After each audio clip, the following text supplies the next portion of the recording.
Bonjour et bienvenue dans Histoire pour les grandes personnes, c'est Rebecca. On se retrouve aujourd'hui pour une 25e histoire, un peu particulière puisque ça fait maintenant, à 1 ou 2 jours près, 1 an que ce podcast existe. Je l'ai lancé sur un coup de tête avec le désir de partager les histoires qui me faisaient réfléchir, qui me faisaient comprendre ou dédramatiser, avancer et souvent grandir. Par la voix, le texte, la musique, qui sont les cordes qui me font personnellement vibrer. Avec le vœu que les liens invisibles qui nous lient les uns aux autres puissent trouver dans cet espace un endroit d'apaisement, de plaisir, parfois d'euphorie, un endroit où comprendre les blessures, les scénarios à répétition, et parfois semer quelques graines de transformation personnelle. Je ne sais pas vous, mais moi, quand je regarde cette année, j'ai voyagé intérieurement dans mes sensations, mes émotions et mon désir de saisir le fugace, le beau, le profond, le léger. Ce désir-là s'est installé. Durablement aimerais-je, en tout cas, il est aujourd'hui dans mon quotidien. Alors, pour vous dire, ce podcast a aussi fait un mini-tour du monde. Non seulement il a été écouté plus de 14 000 fois, mais il a été surtout entendu dans 83 pays. Et ça, moi, ça me fait voyager. Certains très improbables. Alors oui, la France, la Belgique, la Suisse, le Canada, le Maroc, les États-Unis, l'Espagne, l'Allemagne, Israël, la Guadeloupe, l'Algérie, le Royaume-Uni, l'Italie, le Danemark, la Réunion, le Sénégal et le Brésil, les Pays-Bas, la Côte d'Ivoire, la Grèce, Maurice, le Luxembourg, le Kenya, l'Australie, le Cameroun, le Pérou, Portugal, Tchéquie, Arabie Saoudite, Nouvelle-Calédonie, Tunisie, Turquie. Je sais pas vous, mais moi j'ai plein d'images, plein d'odeurs qui m'arrivent. Le Bénin, la Norvège, Haïti, Madagascar, Singapour, Vietnam, Suède, Mexique, Honduras, Autriche, Émirats Arabes Unis, Chili, Irlande, Islande, Indonésie, Argentine, Égypte, Colombie, Polynésie française, Slovaquie, Géorgie, Égypte, le Mali, l'Estonie, Porto Rico, Taïwan, Croatie, Russie, Congo, Chine, Philippines, Monaco, Zambie, Ukraine, Finlande, Andorre, Équateur, Guinée, Rwanda. Et en fait, j'ai assez envie de poursuivre avec vous l'année qui arrive. J'ai eu envie pour cet anniversaire de vous raconter à nouveau l'histoire de l'éléphant. Universelle, vivace en tout un chacun. Et au départ, j'ai eu envie de vous partager ce que ceux qui avaient réagi à sa sortie avaient partagé. Et puis je me suis ravisée parce que il vivra cette histoire avec son vécu du moment, son contexte du moment. Finalement, nul besoin de brouiller l'expérience.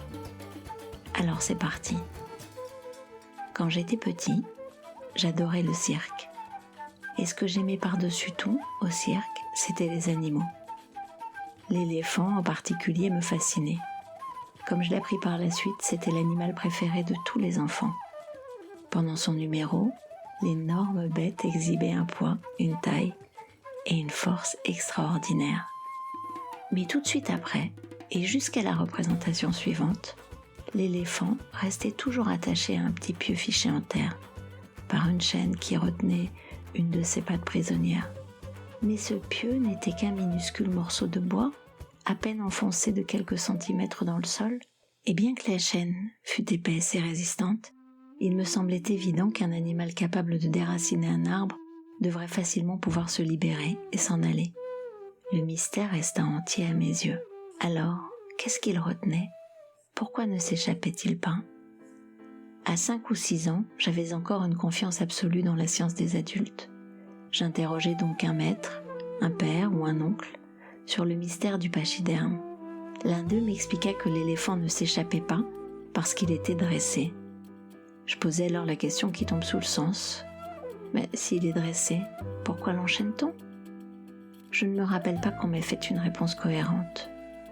Le temps passant, j'oubliais le mystère de l'éléphant et de son pieu, ne m'en souvenant que lorsque je rencontrais d'autres personnes qui un jour, elles aussi, s'étaient posé la même question.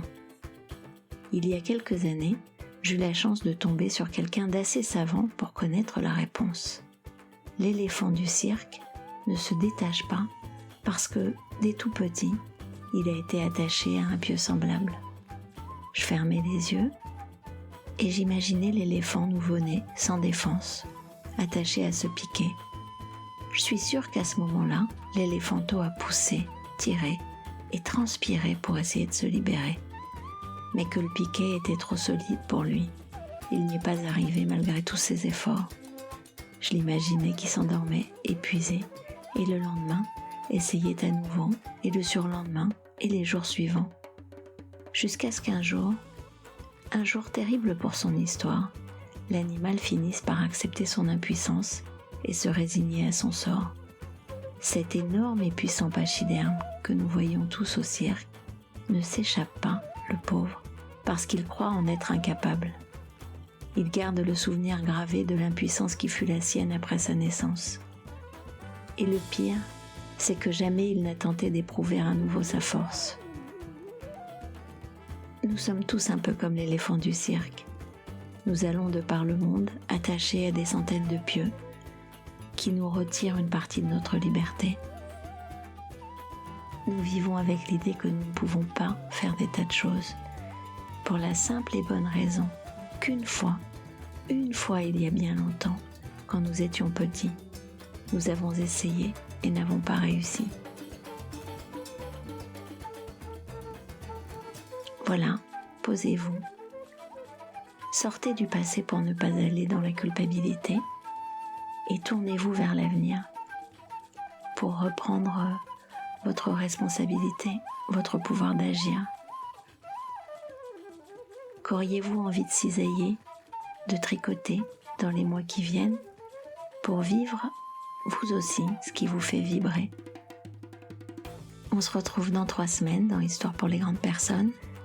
J'aurai grand plaisir à vous conter une nouvelle histoire. Abonnez-vous sur Deezer, Spotify, Google, Apple Podcasts, Bandcamp. Laissez-moi un commentaire si vous en avez envie. Moi, ça me fait très plaisir.